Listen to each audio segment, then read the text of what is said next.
네, 이슈플로우 시간입니다. 어제 윤석열 대통령이 국무회의에서 저출산에 대해서 다시 한번 언급을 했죠. 그만큼 우리나라는 계속해서 출산율이 줄어드는 추세인데요. 하지만 키즈 산업 쪽을 보면 자녀에게 투자하는 비용은 오히려 증가하면서 2002년 8조 원 정도이던 키즈 산업의 규모는 2017년 40조 원 규모까지 증가를 했습니다. 기후 이후인 2017년을 또 살펴보면 그래프를 통해서 살펴보도록 하겠습니다. 계속해서 출생아 수는 줄어들고 있는 반면에 아동과 유아용품의 판매는 계속해서 늘어나고 있는 것을 확인해 보실 수가 있겠죠. 주요 백화점 3사의 작년 아동 카테고리 쪽의 성장세를 또 그래프로 확인을 해보도록 하겠습니다. 주 3사의 백화점을 살펴보게 되면 계속해서 20% 이상의 성장세를 보이고 있는 것을 확인해 볼 수가 있겠고요. 마찬가지로 아동복 시장의 규모 또한 계속해서 성장하는 흐름 나타나고 있는 것을 볼 수가 있습니다. 증권가에서는 이처럼 프리미엄 제품 등을 선호하는 양육비용 증가 추세와 더불어서 정부의 정책 또한 간접적인 지원에서 이제는 점차 직접적인 지원으로 바뀌고 있는 만큼 키즈 산업은 외형적으로 더 성장할 것이다 라고 전망을 하기도 했는데요. 때문에 관련주들에 대한 투자자들의 관심도 모이고 있는 거겠죠. 물론 일단 오늘은 오전장에 비해서는 관련주들의 탄력이 약간은 둔화되기는 했습니다. 네, 여기서 일단 오늘의 이슈 공개합니다. 오늘의 이슈입니다. 저출산 예산 전면 수정인데요. 관련주와 또 투자 전략은 어떻게 세워봐야 할지 김영일 전문가와 이슈플로 통해서 살펴보시죠. 기존에 우리가 알고 있는 저출산 정책이라는 것은 아이 한 명 낳으면 얼마 뭐 이런 식의 출산연대 좀 바뀌는 부분이 있나 봅니다. 그래서 어제 우리 김영일 전문가께서 예고해 주셨듯이 저출산을 수익으로 연결할 수 있는 방법 알아보겠습니다. 전문가님 안녕하세요. 안녕하십니까. 네. 오늘 뭐 아까도 얘기했지만 할 말 많은 저출산 예산 전면 수정 이건데요. 세 가지로 좀 나눠서 보겠습니다. 자, 우선은 거품 예산을 덜어낸다. 그러니까 지금 약간 뭔가 과장됐다라고 현 정부는 판단하는 것 같고요. 두 번째는 이제 관련 종목들 흐름 어떤지 그리고 그걸 전략까지 한번 연결해 봅니다. 들어볼까요, 이제? 네. 뭐 일단은 저는 아직 아이가 없기 때문에 네. 결혼 먼저 해야죠. 그렇죠. 네. 그런데 저희 이제 친누나가 네. 최근에 이제 조카가 이제 한 300일 정도 됐거든요. 첫째요. 네. 그리고 이제 또 둘째를 가져서 둘째. 네. 이게 그래도 좀 관심이 생기더라고요. 그렇죠. 요새 이제 아기를 낳으면 어떻게 이제 또 예산이 편성되어 있고 어떻게 네. 또 지원을 받는지. 그렇죠. 네. 그래서 참 관심이 생기는데 사실 우리나라의 가장 이제 또 큰 문제거든요. 저는 어떻게 보면은 가장 크고 위험한 문제가 아닌가라고 생각을 합니다. 위험하기까지 합니까? 그렇죠. 왜냐하면은 결국 이렇게 가버리면은 나라가 성장을 못할 뿐더러 이제 인구 소멸 단계까지 가는 거 아니냐라는 이야기가 나오고 있어서 네. 결국에는 정부에서 무조건적으로 해결을 해야 될 수밖에 없는 과제. 그러면은 해석을 해보면 결국 정부에서는 이에 대한 정책을 반드시 내놓을 수밖에 없다라는 거니까. 그렇죠. 그러면 당연히 시장에서 반응이 있을 수밖에 없겠죠. 네, 그래서 네. 이 부분에 대해서 이야기를 한번 해보도록 하겠습니다. 자, 일단은 출산율이 2022년 들어서 이제 0.78 수준으로 내려왔죠. 한 명이 안 돼요. 네, 여성 한 명이 평생 낳을 것으로 예상되는 평균 출생아 수입니다.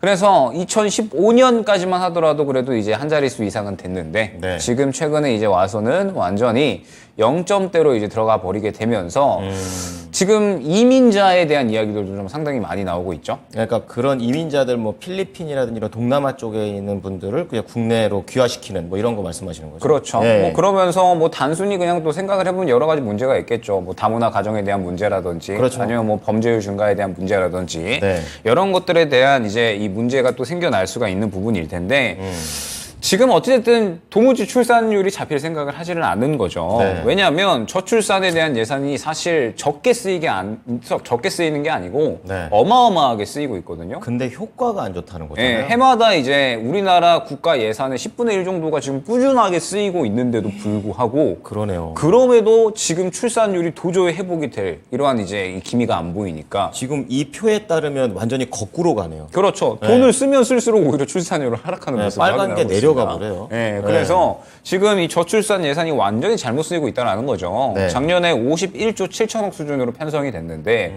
지금 51조 7천억 수준이면 말씀드렸듯이 우리나라 한 해 국가 예산의 10분의 1 수준이고 절대 작은 수준이 아닙니다. 그렇군요. 매우 큰 규모고 이게 해마다 편성이 되고 있는 건데 그럼에도 불구하고 전혀 해결이 되고 있지 않다라는 거죠. 그래서 네. 이번에 정부에서 다시 재구조화를 하겠다라고 이야기를 한 겁니다. 이번에 이제 이 저출산 고령사회위원회에서 이제 이 기본계획 재구조화 방안의 초안을 오는 7월에 발표를 한다라고 이야기를 한 겁니다. 그렇군요. 원래 이제 이 기본 계획을 발표를 하는 게 정부가 이제 5년마다 발표를 해요. 아, 주기가 그렇게 되는군요. 주기가 그렇게 이제 네. 발표가 되는데 2020년에 원래 이제 전 정부 때 발표가 네. 됐습니다. 그러면 2025년에 결국에는 다시 그러네요. 발표가 돼야 되는 건데 네. 지금 중간에 이제 수정을 들어가는 거죠. 왜냐하면 문제가 너무 심하다라고 판단을 해서. 그렇군요. 네, 그래서 이제 이번 정부에서 수정 작업을 새롭게 이제 진행을 해서 어느 정도 좀 거품들을 좀 덜어낸다라는 거죠. 그런데 그 거품들을 한번 생각을 해봤더니 50조 중에 한 30조 정도가 덜어내질 것으로 예상을 한답니다. 반 이상이네요. 그렇죠. 그러면은 지금 얼마나 많은 예산이 네. 지금 공중분해되고 있다라는 것을 이제 예상을 할 수가 있는 부분인 거죠. 네. 그래서 이제 뭐 대표적으로 빠질 수가 있는 사업이 이제 그린 스마트 스쿨 조성 사업이다라는 게 있어요. 이게 네. 이제 노후 학교 건물을 이제 미래형 학교로 바꾸는 사업인데 네, 네. 지금 애기들이 없는데 학교를 만들면 뭐합니까? 바꾸면은 뭐하냐라는 생각을 저는 들었거든요.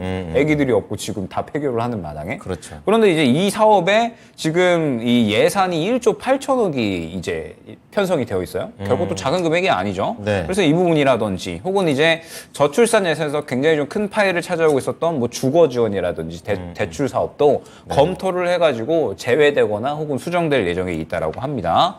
그래서 작년에 이제 저출산 예산 중에 이제 한 절반 정도가 주택 공급, 그 다음에 네. 대출 지원에 쓰였거든요. 그래서 뭐 이 부분에 대해서도 그렇고, 뭐 그 다음에 뭐 군무원 장교 인건비 증액이라든지, 뭐 청소년 스마트폰 과이전 해소, 뭐 이런 것들에 대해서 전체적으로 이제 그냥 거품 예산은 완전히 좀 다 덜어내려고 하는 것 같아요, 이번에 정부에서. 딱 여기까지만 들어봐서는 전 정권이나에서 보면은 돈을 반 이상 썼던 게 거의 다 이제 좀 먹고 살기 편하고 집안 안정이 되면 아이를 낳는다라는 그런 관점인 것 같은데. 그렇죠. 바뀌는 그러면서 거죠. 네. 약간 문제가 된다라고 했던 게 결국에는 네. 집중해야 될 부분은 집중을 못하고 너무 이제 문어발식으로 이 정책이 편성이 됐다라는 거죠. 이제는 선택과 집중을 하겠다는 얘기군요. 그렇죠. 네. 이게 이 법안 저 법안 되다 보니까는 실질적으로 약간의 이제 탁상공론 이러한 부분들, 그러니까 실질적으로 출산율에 전혀 도움이 되지 않는데 나왔던 정책들 네. 이런 것들이 너무 많고 이제 그곳에 돈이 너무 많이 쓰이고 있으니까 이제 이러한 부분들을 좀 걸어내겠다라고 하는 거고 네. 2006년부터 2021년까지 총 280조를 썼습니다.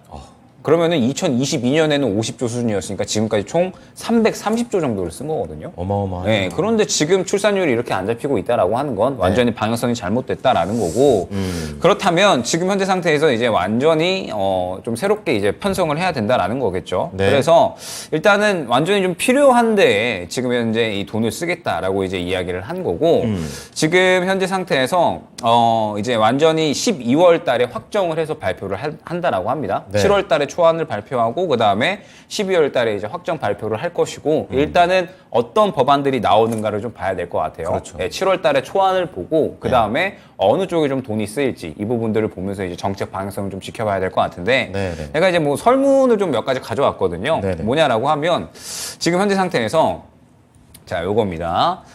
출산에 대한 인식. 최근에 이제 자녀를 절대 혹은 별로 낳지 않기를 원한다. 절대도 있어요? 네, 아. 그래서 거의 이제 벌써 절반 정도가 되어버리죠. 네. 그래서 저도 이제 제 친구들한테 물어보면 사실 결혼조차도 안 하겠다라고 하는 친구들이 꽤 많이 있습니다.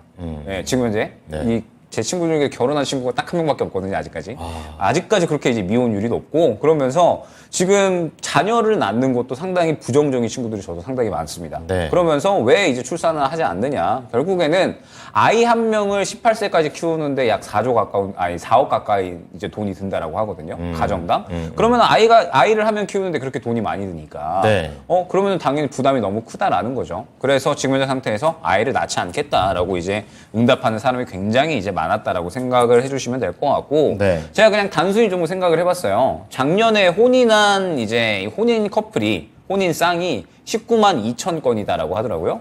19만 2천 건이 네. 이제 나왔는데 지금 보게 되면은 결혼 비용이 이제 신혼부부당 약 한 3억 3천만 원 정도가 들어간다고 합니다. 이게 평균 비용인 거죠? 그렇죠. 평균 네. 비용인 건데 결국에는 이제 집값이죠, 거의. 그러네요. 집값인데 요것도 그냥 완전히 이 수도권 근교 이쪽으로 이제 생각을 해주면 될 것 같습니다. 경기도 쪽. 예. 그래서 이제 한 서울 출퇴근하려면 뭐 1시간에서 1시간 반 정도 걸리는 이러한 이제 뭐 그 집을 구한다라고 가정을 했을 때 이 정도 든다라는 건데 네. 사실 이 사회 초년생 신혼부부가 결혼을 하기에는 굉장히 비용 이제 부담되는 비용이죠. 네. 예, 그렇기 때문에 이제 이렇게 비용이 많이 든다라고 생각을 해주시면 될 것 같고 제가 이제 그냥 단순 계산기로 두드려 봤거든요. 작년에 혼인한 쌍이 19만 2천 건이니까 네. 19만 2천 건이면은 만약에 저출산 예산이 51조였으니까 이거를 나눠줬으면 얼마일까 1인당 차라리 한 거기다가. 커플당 네. 2억 5천이 들어가더라고요. 엄청 들어가네요. 그래서 결혼하는데 그냥 단순히 2억 5천만 원을 지원해준다? 그러면은 결혼 망설이지 않을 것 같거든요. 지금 여기서 2억 5천을 빼면 돼요. 그렇죠. 그럼 그러면은- 1억 조금 넘는 돈으로 네. 신혼살림을 차릴 수 있는 거죠. 그렇죠. 근데 요새 대출도 잘 나오니까 맞아요. 네. 한 1억 정도를 그냥 이제 대출 받고 집하고 그냥 나머지 비용으로 혼수랑 이런 거 다 하면은 결혼하는데 그렇게 부담되는 시작은 아닐 것 같거든요. 아. 네, 그래서 단순히 계산기로 이제 두드려 보니까 그랬다라는 점. 국회로 가셔야겠네요.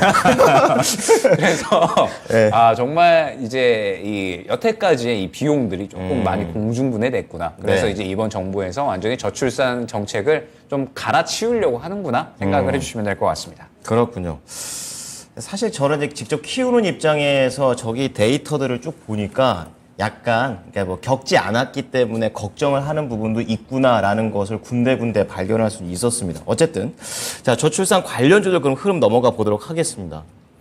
일단 전통의 저출산 관련주들이 있죠. 네. 아가방 컴퍼니나 컴퍼니, 뭐 혹은 뭐 제로투세븐 네, 맞아요. 이러한 종목들이 있는데 사실 이제 이 종목들은 지금 그렇게 실적이 잘 나오는 상태도 아니고 대장이 이제 바뀌었죠. 대장이 이제 진작에 바뀌었고 어떤 종목으로 바뀌었냐면 이제 캐리소프트 이제 굉장히 아이들이 이 좋아하는 콘텐츠죠. 네, 콘텐츠 쪽인데 워낙에 이제 이 캐리소프트가 일전에 한번 중국 쪽의 이슈를 한번 또 어느 정도 맞부딪히면서 좋은 상승이 나왔었고 네, 맞아요. 그러면서 이제 워낙에 아이들이 또 좋아하니까 이 부분에 대해서 이제 저출산 관련된 종목으로 엮였다라고 생각을 해주시면 될 것 같고 네. 그 다음에 이제 꿈비라는 종목이 있습니다. 꿈비는 뭐 하는 꿈비가 이제 유아용 종합 가구 업체예요. 가구? 네, 가구 아, 업체인데 예. 일단은 뭐 실적도 상당히 좀 튼튼하게 나와주고 있고 저는 이제 이 종목을 좀 탑픽으로 꼽아드리고 싶습니다. 아, 그래요? 네, 왜 이제 탑픽으로 꼽냐라고 했을 때 네. 지금 현재 상태에서 굉장히 저는 이 수급 자체가 좀 잘 들어와 있다라고 생각을 합니다. 아, 그렇군요. 지금 이제 이 꿈비 같은 경우에 보통 이제 이 유아용 이 가구들 그다음에 뭐 놀이방 매트 뭐 이런 것들 전체적으로 다 해요. 그래서 이제 유아용 쪽으로는 사업 다각화를 진행을 하고 있는 상태다라고 생각을 해주시면 될 것 같고 네. 정부 쪽에서 이제 이 또 지원을 받아서 지원 사업을 이제 또 연구 개발 R&D 하고 있는 상태다라고 생각을 해주시면 될 것 같습니다. 네, 네. 그러면서 이 육아용 이 용품 사실 오히려 지금 이 출산율은 줄어들고 있는데 이제 유아용 콘텐츠나 혹은 이제 가구 쪽은 오히려 지금 큰 증가를 하고 있잖아요. 그 보게 되면은 그건 그거 같아요. 옛날에는 아이들을 어르신들은 많이 낳으셨으니까 그죠. 옷 한 벌을 사도 한 두세 벌씩 샀어야 되는데 요즘은 애가 줄어도 백화점 가서 사니까 그렇죠. 단가가 비싼 거죠. 그리고 네. 이제 또 워낙에 스마트폰도 애기들이 많이 보니까 진짜 콘텐츠도 많이 봐요. 네. 지금 워낙에 또 많이 발전을 하는 것 같고 안 보여줘야 되는데. 네. 그래서 이제 오히려 지금 이렇게 이제 이 아. 판매율이 올라가고 있다라고 생각을 해주시면 될 것 같습니다. 그렇군요. 저희 누나도 엄청 사더라고요 옷을. 공을 많이 들여요. 네, 그렇습니다. 뭐, 아이 네. 하나 키우는 게 정말 쉬운 일이 아닌데, 네. 뭐 제가 이제 뭐 경험자도 아닌데 이런 말을 함부로 하면 안 되겠지만, 경험하실 겁니다. 네, 어찌됐든 그래서 제가 이제 왜 꿈비를 탑픽으로 말씀을 드리느냐, 네. 뭐 역시나 수급적인 부분에 의거했다라고 생각을 해주시면 될 것 같습니다.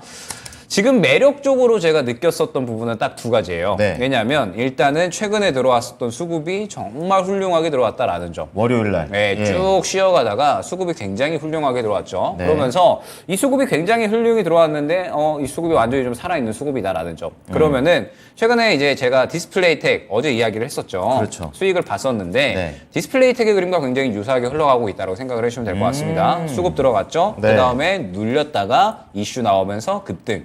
그러면 지금 이제 이 정부의 이 예산 재정비에 대한 이제 이슈가 다시 나오게 되면서 또 다시 한번 이슈 플로우를 타게 되면 꿈비는 저는 무난하게 급등이 나올 수 있다고 생각을 하고 있습니다. 네. 그러면서 중요한 점이 상장 이후에 돈이 들어갔었던 시기가 있어요.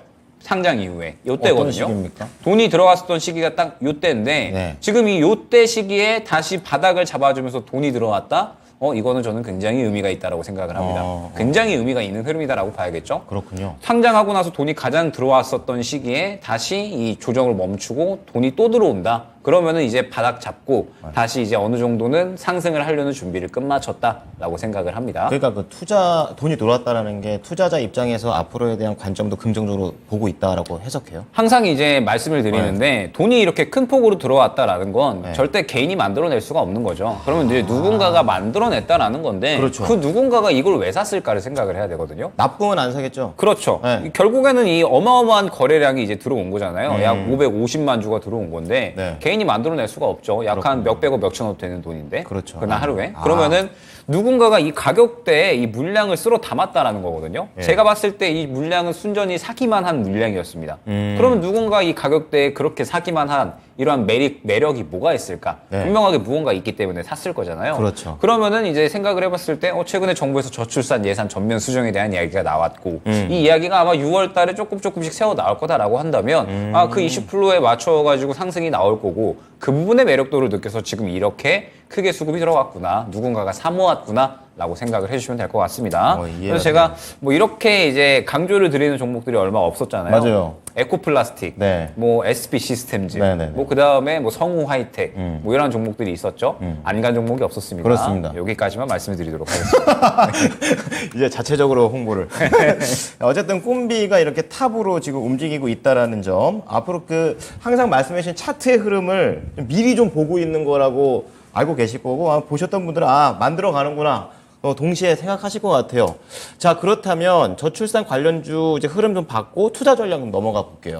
네, 결국에는 저출산 정책은 여야 불문하고 반드시 해결해야 되는 과제입니다. 그러게요. 네, 이제 완전히 메인 과제고 네. 저희가 사실 요번이 처음이 아니라 일전에 한번 다뤘었어요. 저출산 정책에 대한 부분을. 옛날에. 네, 네. 그러면서 그때 이제 뭐라고 이야기를 했냐면 여당에서 네. 모든 정책에 대한 방향성을 저출산 쪽에다 맞추고 가겠다라고 이야기를 했거든요. 네, 그만큼 지금 현재 저출산에 대한 부분은 굉장히 큰 문제고 반드시 해결을 해야 되는 문제다라고 생각을 해주시면 될 것 같습니다. 그러면서 조만간에 이야기가 나오겠죠.